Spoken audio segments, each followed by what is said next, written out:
पश्चिम बंगाल विधानसभा चुनाव 2026 से पहले सियासी माहौल तेजी से गर्माता जा रहा है। स्टेट की करीब 27% मुस्लिम आबादी एक बार फिर चुनावी नतीजों को प्रभावित करने की स्थिति में है।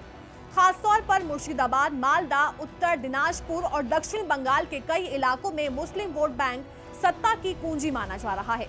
सीएम ममता बनर्जी की तृणमूल कांग्रेस अभी भी मजबूत स्थिति में है, लेकिन इस बार मुकाबला पहले से ज्यादा जटिल और बहुकोणीय नजर आ रहा है।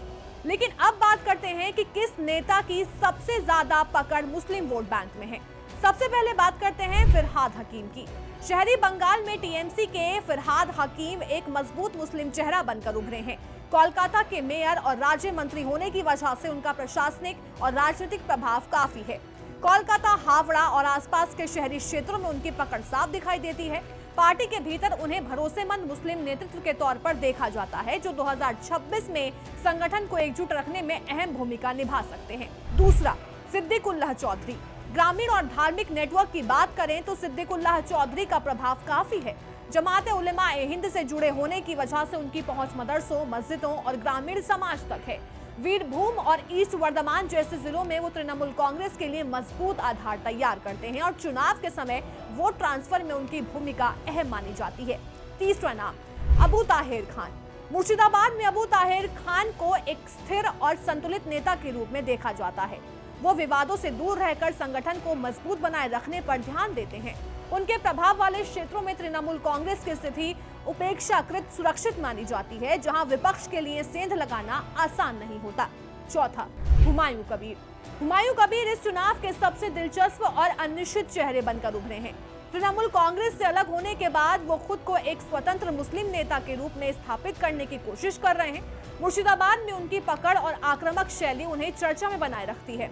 अगर वो सीमित सीटों पर भी प्रभाव डालते हैं तो वो चुनावी समीकरण बदल सकते हैं, यानी वो किंग मेकर भी साबित हो सकते हैं और स्पॉइलर भी। पांचवा नाम, नौशाद सिद्दीकी।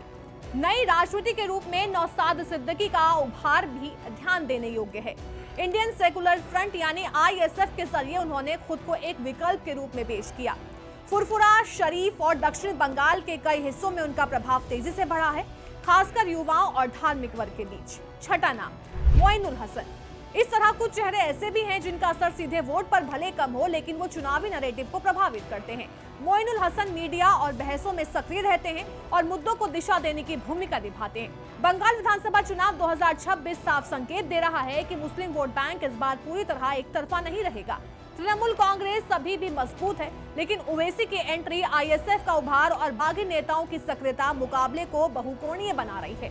ऐसे में नतीजे इस बात पर निर्भर करेंगे कि कौन नेता वोटों को जोड़ पाता है और कौन उन्हें बांट देता है। बता दें, पश्चिम बंगाल विधानसभा चुनाव का सियासी पारा चरम पर है। कुल 294 सीटों पर 2 चरणों में मतदान होंगे। पहले फेज में मतदान 23 अप्रैल को और दूसरे फेज का मतदान 29 अप्रैल को होगा और 4 मई को वोटों की गिनती के बाद रिजल्ट्स घोषित किए जाएंगे।